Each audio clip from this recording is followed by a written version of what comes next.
La délibération numéro 20, toujours Bernard Ah non, Driss Bourida, installation sport dans la ville, dans le quartier du Biolay. Merci. C'est juste pour rappeler que l'association Sport dans la ville est l'une des associations françaises d'insertion professionnelle par le sport. Elle met en place des projets intégrant des entreprises, des collectivités locales et des structures associatives de proximité. En septembre 2017, elle s'est implantée sur les Hauts-de-Chambéry en partenariat avec la ville de Chambéry et l'agglomération. Elle a ouvert un centre sportif et l'accueil des jeunes par le biais de la pratique du football pour ensuite les orienter vers des formations professionnelles ou vers un emploi. En effet, chaque mercredi ou samedi, des séances d'animation sont encadrées par des éducateurs. Les jeunes sont également accompagnés par un responsable d'insertion qui fait le relais avec les partenaires locaux, comme la mission locale ou Pôle emploi, ou des associations du quartier. Le travail se fait donc dans une dynamique de complémentarité. Le bilan après quelques mois d'existence, il est encourageant. En effet, ce sont 70 jeunes qui sont inscrits aujourd'hui. Sport dans la ville a le projet aujourd'hui donc de créer un second site sur le quartier du Biolay. Le quartier du Biolay, comme vous le savez, c'est un quartier prioritaire. Il y a une belle dynamique et Sport dans la ville vient renforcer cette dynamique sur ce quartier. Donc, cette association assure la construction d'un terrain de football.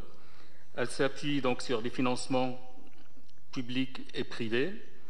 La ville de Chambéry s'engage à participer pour partie aux travaux d'implantation du terrain à hauteur de 50 000 €, dont 25 000 € qui sont attribués par l'agglomération dans le cadre des fonds de concours politique de la ville.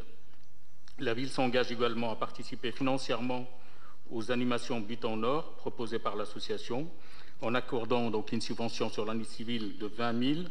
Pour ce qui concerne 2018, c'est une subvention de septembre à décembre, et il sera donc de 7 000 €. Une convention de mise à disposition temporaire du domaine public sera signée par l'association Sport dans la ville pour permettre l'implantation du terrain futsal. L'agglomération soutiendra le fonctionnement de l'association par donc un centre au Biolay dans le cadre de ses compétences au titre politique de la ville et l'insertion. En conséquence, donc, je vous demande, mesdames et messieurs, de bien vouloir retenir les conclusions suivantes.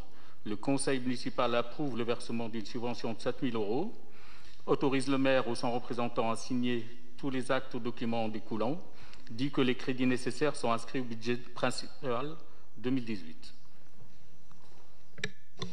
Je vous remercie. Des interventions ? Monsieur Fajot. Enfin, ce débat, on l'avait déjà eu sur Chambéry-le-Haut, donc j'avais voté contre quand il y a eu l'installation de Sport dans la ville sur Chambéry-le-Haut.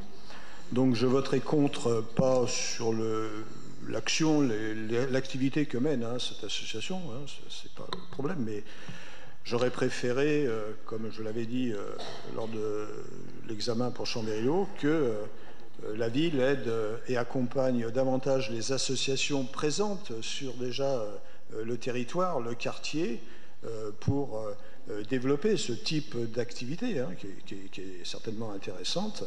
Et d'un autre côté, on ne peut pas priver un certain nombre d'associations de subventions. Il y a eu quand même des baisses quand même régulières de subventions.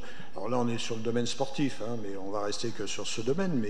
Et d'un autre côté, installer une nouvelle association avec des financements quand même relativement aussi importants, qui sont certainement aussi nécessaires à leur fonctionnement. Donc il y a deux poids, deux mesures auxquelles je ne souhaite pas participer. Je pense que la ville de Chambéry gagne en installant Sport dans la ville, puisque ça amène justement un investissement important pour la ville. Donc il est vrai que ça apporte aussi une certaine dynamique. Aujourd'hui, les autres associations ne sont pas écartées. C'est plutôt, ils bénéficient aussi de cette dynamique territoriale. Pour compléter ce que dit Driss Bourida, effectivement, le financement est privé dans des proportions très importantes. Et donc, je crois que c'est particulièrement intéressant, à travers ce mécénat, de faire fonctionner une activité de ce genre. La ville elle-même ne pourrait pas le faire. Très clairement, si on n'avait pas à la fois les subventions, je crois, de Grand Chambéry, si je ne dis pas de bêtises, plus les subventions liées au privé. Donc, c'est une excellente initiative. On peut procéder au vote. Y a-t-il des contre? Des abstentions? Je vous remercie.